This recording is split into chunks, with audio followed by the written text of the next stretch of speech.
বৃষ্টি পড়ছিল ঝুমঝুম করে। কলেজ ছুটির পর সবাই দৌড়ে বাসায় ফিরছে, কিন্তু রিফাত দাঁড়িয়ে আছে গেটের সামনে, কারো জন্য অপেক্ষা করছে। হঠাৎ সে দেখলো ছাতা ছাড়া ভিজতে ভিজতে আসছে নুসরাত। এই, তুমি ভিজছো কেন? রিফাত দৌড়ে গিয়ে নিজের ছাতাটা ধরিয়ে দিল। নুসরাত একটু অবাক হয়ে বলল, তুমি এখনো যাওনি? রিফাত হালকা হাসলো। তোমার জন্য অপেক্ষা করছিলাম। দুজনেই এক ছাতার নিচে হাঁটতে লাগলো।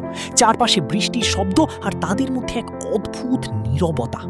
কিছুক্ষণ পর নুসরাত বলল, তুমি সব সময় এমন করো কেন? কেমন? রিফাত জিজ্ঞেস করলো।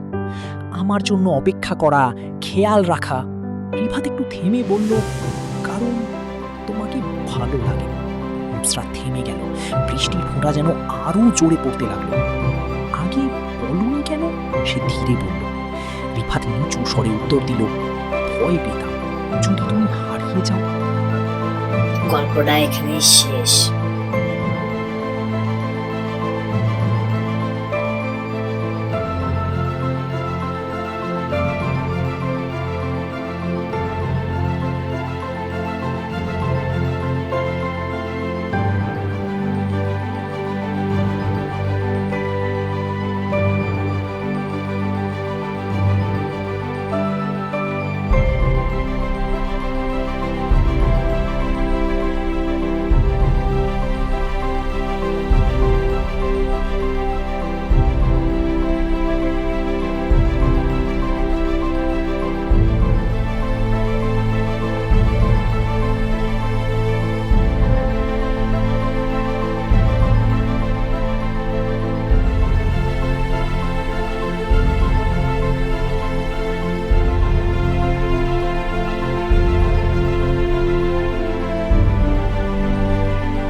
ভিডিওটি ভালো লাগলে চ্যানেলটিকে সাবস্ক্রাইব করে দিবেন।